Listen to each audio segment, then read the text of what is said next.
Nós, profissionais da ergonomia, a gente trabalha através de demandas de trabalho. E quando a gente chega um cliente novo solicitando um orçamento para a gente de algum serviço de ergonomia, seja análise ergonômica do trabalho, seja treinamento de ergonomia, seja uma blitz postural, a gente tem que entender exatamente a demanda. O que é a demanda de trabalho? É o porquê que essa empresa está contratando agora este serviço. Qual é a principal razão? Isso é conhecer a demanda de trabalho. E um dos principais erros é não ter essa clareza. Então, vou dar um exemplo que já aconteceu comigo, e eu nem estava no comecinho da carreira, já estava caminhando aí, então foi um erro que eu poderia ter evitado. Chegou um orçamento de análise ergonômica do trabalho para mim, para analisar os postos, as atividades, identificar se tem risco ergonômico, propor um plano de ação em cima daquilo para evitar queixas e doenças do trabalho.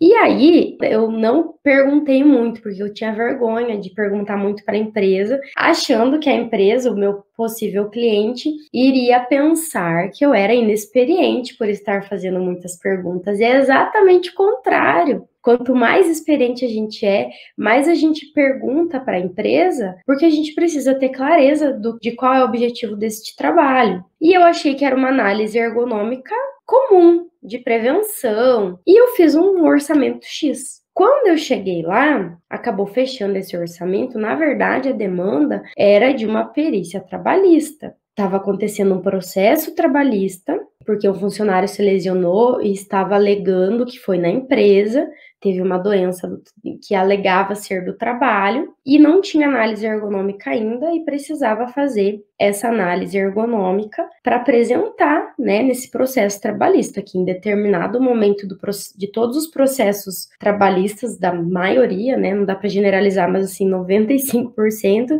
em determinado momento, o juiz ou o perito vai solicitar análise ergonômica, né, porque se é uma queixa de doença vinda do trabalho, tem que ter uma análise ergonômica daquelas atividades que aquele trabalhador exercia para ter nexo causal ou não. Tem nexo com o trabalho essa doença ou não tem. E não que a análise ela mude drasticamente de acordo com as demandas. Quando você tem um método de análise ergonômica, suas metodologias que você utiliza, as suas referências e tudo mais, não vai mudar tanto. Só que você tem que entender a demanda para você direcionar o olhar e a sua análise para essa situação específica. Então, assim, não tenham vergonha de perguntar, né, para o cliente do que se trata aquele trabalho.